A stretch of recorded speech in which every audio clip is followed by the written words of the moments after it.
Do you have a brilliant startup idea but are stuck in the launching phase? Are you feeling overwhelmed by funding, marketing, or just where to start? Don't let your startup idea stay grounded. Visit our website at eapla.com to schedule a Blue Couch meeting and launch your startup journey today.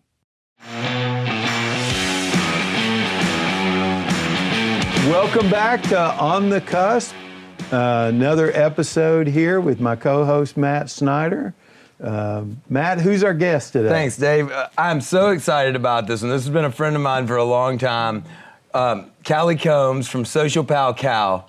This is a company that I met Kalli 4 or 5 years, probably now 6 or 7 years ago, and watched her kind of grow her career, start her career.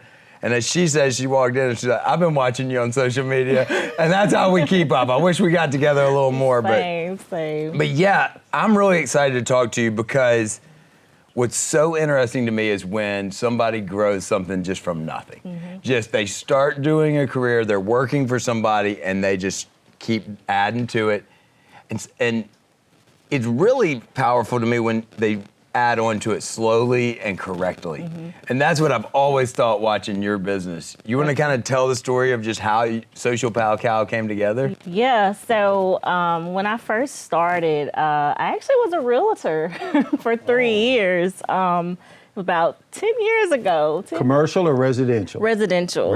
And I loved real estate. I was kind of looking for the entrepreneurial, bug, so to speak. My dad's an entrepreneur, so it kind of runs in my family and my genes. I believe in that. Yeah, I believe in that, for and sure. I got started in real estate, loved houses, and I found that in marketing the houses and marketing the homes, I love that even more. And so what happened was I started building my personal brand, just knowing that as a realtor, you have to sell yourself. That industry has been so heavily into social media, Yes. probably more than any other industry. And when I started, it was like Instagram was very new, it was like 2010. So nobody was really using it. Yeah. So when I first started, it was like, okay, let me start building my personal brand and develop that way so I could sell the homes that I'm trying to sell. Right. And then lo and behold, as I built my personal brand, other people came to me and were like, hey, what are you doing? Like, what's going on? Because you're getting a lot of eyes and buzz and attention on your pages kind of in an organic way. Yeah. So from there, me being an entrepreneur brain, I'm like, this might be a little business here. And so it just kind of spawned from that. That's a fun deal. And your group, I feel like the people you were around from jump, all entrepreneurial minded. Everybody's hustling, which I love. So I got in there and was like, So Kalli, when you say social media, tell us what you really do. A client comes in or you go see a client. What is it you're really offering them? So what I love to do, when I first started, I used to just, I do social media management. And that could be anything. Because at the time I was just hustling. That's right. Trying to say, literally getting paid free or pennies, just trying to get my buzz going and get my name out there. But now I've been able to grow it to where when clients come to me now, I'm developing a strategy for them. I'm auditing their accounts. I'm looking at the content and looking at what's doing well, what's not doing well, looking at their goals of their organization and how they want to leverage social media, whether it's brand awareness, whether it's helping support their sales funnel. So I want to ask all those questions ahead of time so I can make sure that the content we're putting out there aligns and kind of gives them the KPIs that they're looking for, but also helps them get themselves on social media. Now, do you develop the content for them? Yes, I develop the content, or I work with their team and develop the content with their team. So at this point in my career, I have the blessing to do dual sides. When I first started, it was like, I'm doing everything. I'm doing the content, I'm doing the strategy. You make fun content too. Yeah. I think like everybody finds their lane in this. Yes, definitely. And your stuff is I love your husband, Ryan. And the video y'all made where his shoe addiction, he said he's not gonna buy any more shoes, is so good. Like, I've watched it more times than I should. Like, I love it. So my husband is a sneaker enthusiast, so he loves sneakers. And Like, like big.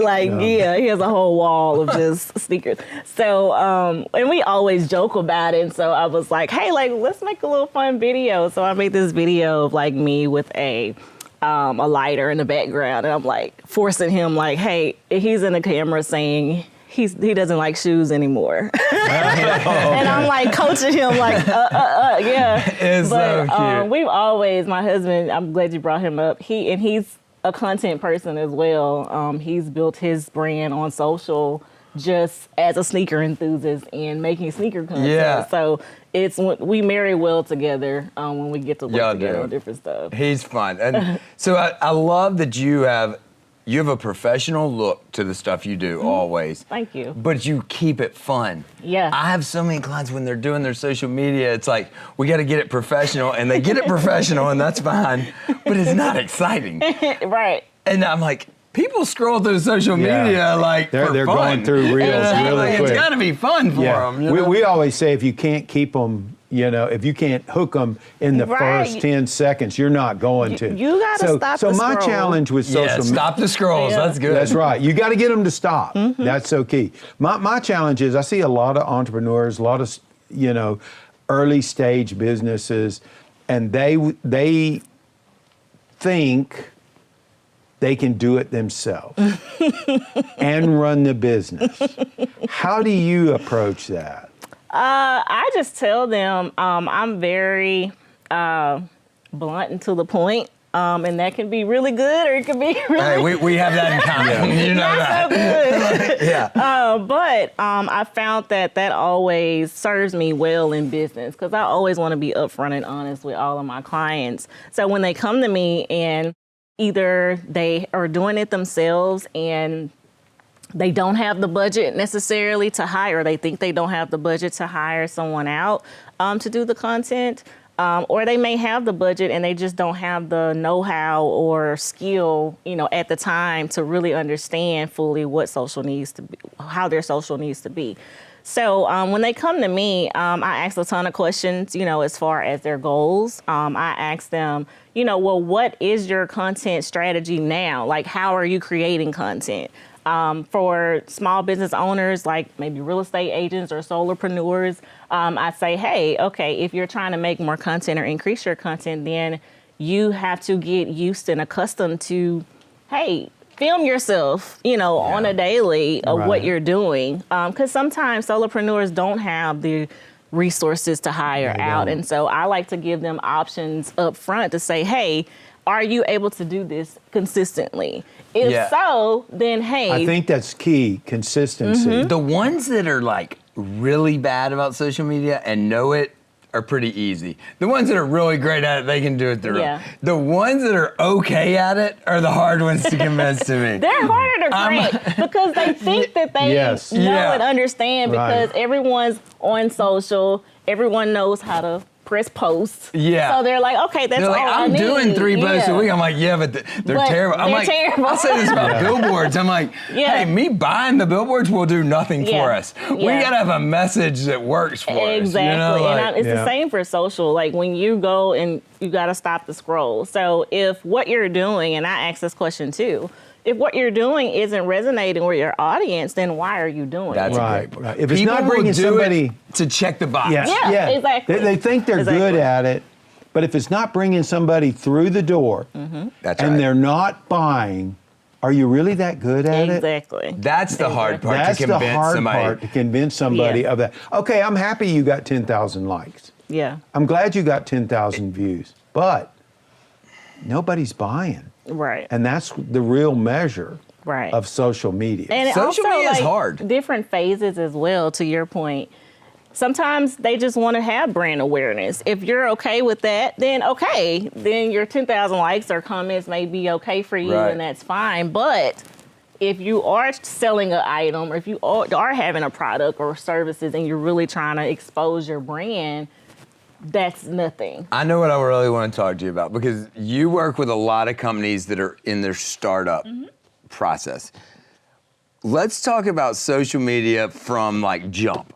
Like I'm opening my business, like because I feel like so many people wait to get any help until they're way down the road and it's a train wreck at this point.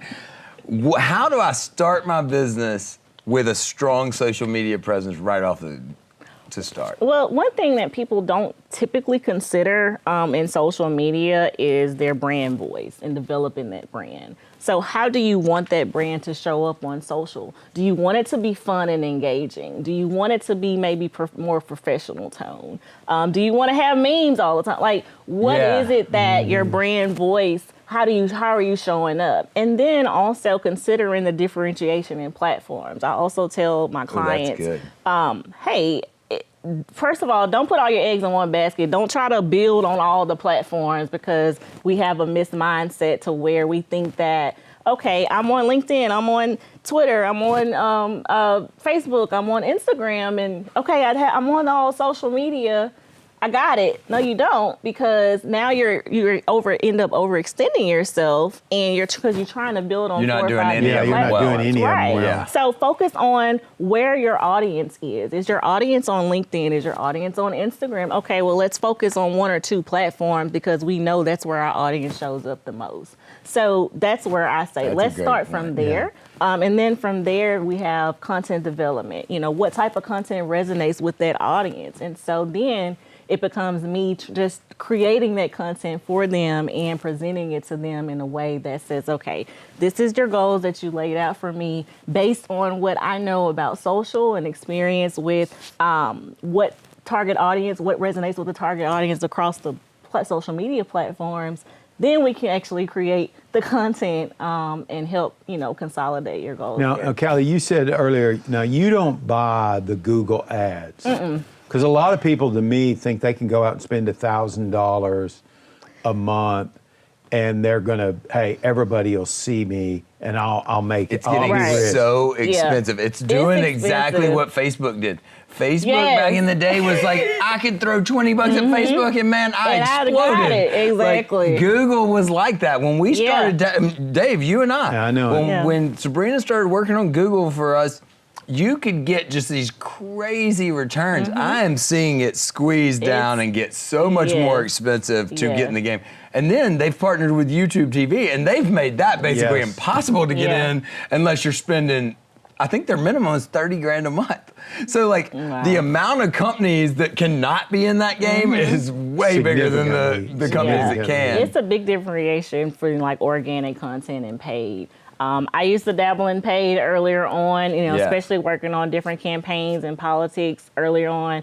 It was fun because you could get a lot more return, but now, I it don't even wasn't fun when Facebook started making me send my ID to them and get background checks. And they did not used to do that. It used to be so easy, and then they started the whole political portion. Yeah. Okay, so I have to ask you one thing because we like fun stories, and I'm somewhat remember this. You had a post go pretty viral during the 50 Cent stuff. Tell me about this because I love oh my God, this is real. So maybe my marketing brain does not turn off. Like even when I'm like downtime, I'm like, oh, this will be a good idea. So the Humor and Harmony came and people were on social media and we were just talking about, we missed the dome. Like, oh my gosh. Matt and I had to go down there and see that. Yeah. Okay, we heard about that. We were like, that's crazy. It was a great time. I wish he would have left it here. He should have left it here because we talked about that just for weeks after.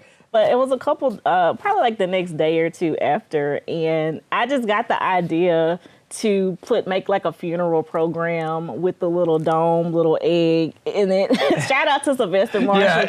Sylvester started putting an egg when he was talking to the dome, and it just took off. And so everybody started putting that as a reference to the dome. So I put that on the little funeral program. It was like sunrise, sunset, for the time that it was here. And I put the music behind it, like, some sad music. I can't even remember. But it was so funny because 50 Cent actually posted it on his page. And see, I left my name out because I've noticed that sometimes when your name is too visible on the meme that you make, it doesn't do anything. So I was like, okay, I'm going to leave my name out of it, but people will know it's me because it came from my page. And he ended up posting it. It was just a riot. It was that was good. When I saw that, I was like, Kalli and Sylvester have lost their mind. The dome has caused people the week after the dome. I'm still talking about the dome. Well, Kalli, let's go to a tough subject. Sure. I think we in Shreveport-Bossier are our worst own enemy. If you want to post something negative about Shreveport-Bossier, you can find it, okay? As a social media professional, what do we tell people about that, and how do we change that? I realize everything can't be positive, but I want a positive image. That's what this podcast is really about. It's about positive things in our community and positive entrepreneurs making a difference. How do we tell people, hey, stop bashing Shreveport? That's a loaded question because I have the same sentiment. Working in social, negativity travels a lot faster than anything you post positively, unless it gets some national attention. Yeah. But one thing about social media is it can truly make or break the mindset of individuals, even people that don't live here. So when we have people that are posting negative things or dare I say, media outlets that constantly post negative things, then people are gonna just eat it up.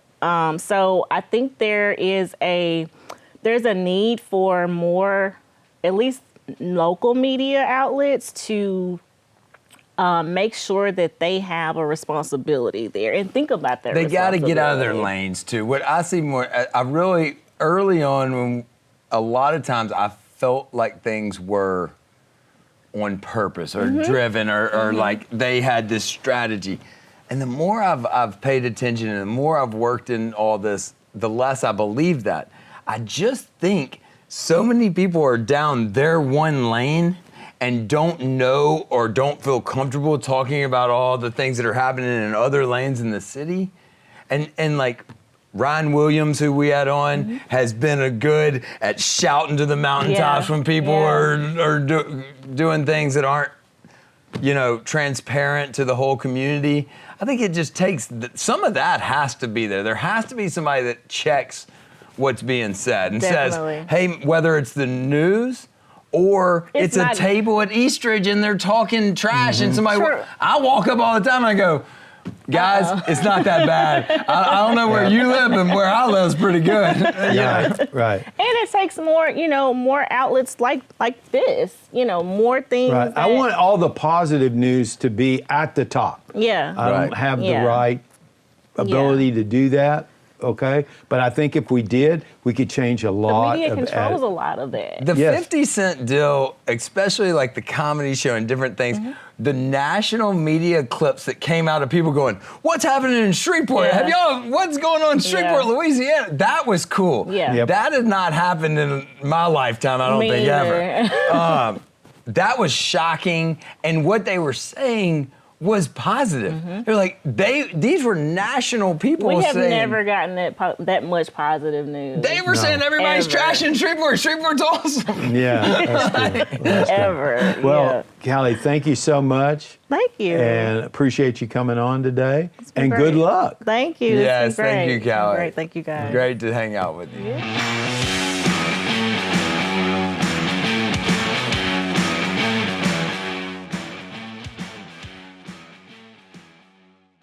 Enjoy the podcast? We would love your feedback about today's show and who you think should be our next guest. Send us an email at info@eapla.com. Also, be sure to share the show and leave a comment on our social media post.